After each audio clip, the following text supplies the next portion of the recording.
Parents, this video is for you. Are you looking for a good, reliable babysitter for the occasional date night? Has your spouse just mentioned that the two of you are expected to attend the annual company awards dinner? And by the way, it's this Friday.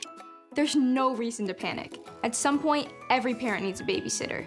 Even if you're lucky enough to have grandma nearby, you can't always be sure that the awards dinner won't conflict with bingo night. Besides, there are plenty of good quality babysitters out there, so give grandma a break and hire the babysitter that lives down the street. Now, if you actually know a babysitter that lives in your neighborhood, you're ahead of the game. For the rest of you who don't even know your neighbors' names, don't worry, I've got your back. Here's the secret to finding a good babysitter. It's like finding a good pediatrician. Follow me on this, word of mouth. Ask your friends, your coworkers, or members of your church group if they have a recommendation. Somebody will have a lead on a good babysitter. Keep in mind, the best babysitters not only come highly recommended, but they've also completed a babysitting course like SafeSitter. Once you get a name and number, give them a call. You'll have to leave a message, of course, because we don't answer phone calls.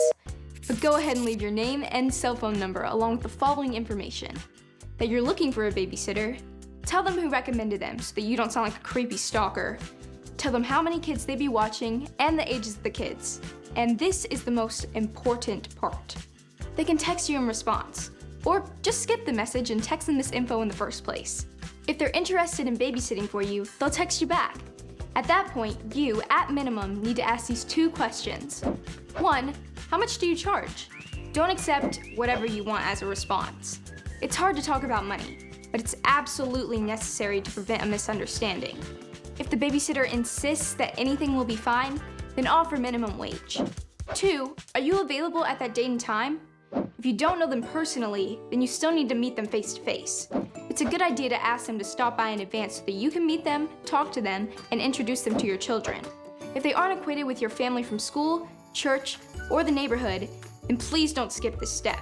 This babysitter will be caring for your children, so it's important that you and your children are comfortable with them. Congratulations! You've got yourself a babysitter. If you treat them right, your babysitter could be with your family for years. You'll get to have an occasional date night, and grandma can still go to bingo night. And help a girl out and tell your babysitter about my channel. I'm like a one-woman babysitter support group.